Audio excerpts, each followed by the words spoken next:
வணக்கம் நண்பர்களே. நான் Manikandan. This is Mani's travels with hope. இது மாதிரி தொடர்ந்து பல வீடியோக்கள் வரப்போது. அதுக்கு நீங்கள் செய்ய வேண்டியது எல்லாம் நம்ம சேனலை சப்ஸ்கிரைப் பண்ணி ஆதரவு கொடுக்க வேண்டியது மட்டும்தான். இன்றைக்கி இந்த வீடியோவில் ஒரு முக்கியமான கோரிக்கையை பற்றி பார்க்க போகிறோம். கொரோனா வந்துச்சு, ஆனால் அதுக்கு முன்னாடி ஓடிட்டு இருந்த பல ரயில்கள் இன்றைக்கி காணாமலேயே போயிடுச்சு.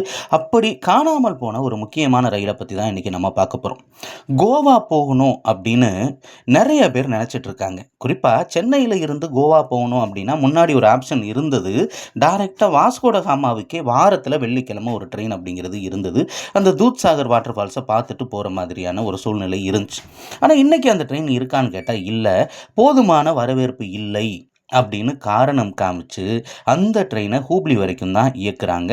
ஹூப்ளியிலிருந்து மாறி போகிறதுக்கும் வாய்ப்பு அப்படிங்கிறது ரொம்பவும் குறைவான ஒரு சூழ்நிலை.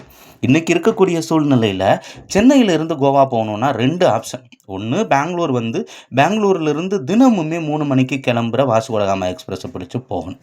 அதை விட்டுட்டோம் அப்படின்னா நேராக மங்களூர் போனோன்னா மங்களூர்லேருந்து அடிக்கடி ட்ரெயின் அப்படிங்கிறது இருக்கிறது, அந்த கடற்கரை ஓரமாக செல்லக்கூடிய பாதையில். ஆனால் இருந்த ஒரு ட்ரெயினுக்கு வரவேற்பு இல்லை அப்படின்லாம் சொல்லிட முடியாது. எல்லா நாட்கள்லையும் எல்லா ட்ரெயினுமே வரவேற்பு இருக்கணும்னு அவசியம் இல்லை. ஆனால் அந்த ட்ரெயினுக்கும் வரவேற்பு இருந்தது, இல்லைன்னுலாம் சொல்ல முடியாது. வார இறுதி நாட்களில் கோவாவில் போய் சுற்றி பார்க்கணுன்னு நினைக்கிற எல்லாருக்குமே அது ஒரு வரப்பிரசாதமான ரயிலாகத்தான் இருந்தது. ஆனால் அந்த ரயில் இன்னைக்கு காணாமல் போயிருச்சு அப்படின்னு தான் சொல்லணும். கிட்டத்தட்ட 5 ஆண்டுகளாயும் எப்போ அந்த ட்ரெயின் வரும் அப்படிங்கிற எதிர்பார்ப்பு ரொம்ப நாளாகவே இருந்துக்கிட்டு இருக்கு. பலரும் பல தடவை அதற்கான கோரிக்கையை விடுத்துட்டு தான் இருக்காங்க. ஆனால் ரயில்வே நிர்வாகத்தின் காதுகளுக்கு அது போச்சா அப்படிங்கிறது நமக்கு தெரியல. இன்ன வரைக்குமே நம்மளே பல முறை அதை வலியுறுத்தி இருக்கோம். ஆனால் மீண்டும் மீண்டும் மக்கள் கேட்பது அந்த ஒரே ஒரு ட்ரெயினை மட்டும்தான். வாஸ்கோடகாமாவிற்கு கோவாவிற்கு இயக்கப்பட்ட அந்த ஒரு ட்ரெயின்.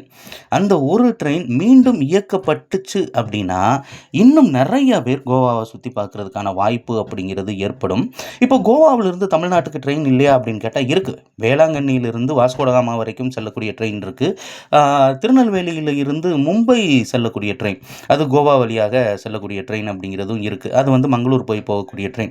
ஆனால் இதையும் தவிர்த்து வடபகுதியிலிருந்து கோவா செல்வதற்கு ஒரு வாய்ப்பு வேண்டும் அப்படின்னா நிச்சயமாக இந்த ஒரு ரயில் மீண்டும் இயக்கப்பட வேண்டும். இயக்கப்படுமா பொறுத்திருந்து தான் நம்ம பார்க்கணும். காலம் தான் அதற்கு பதிலையும் சொல்லணும். அடுத்த ஒரு வீடியோவில் பார்ப்போம். அது வரைக்கும் நன்றி, வணக்கம்.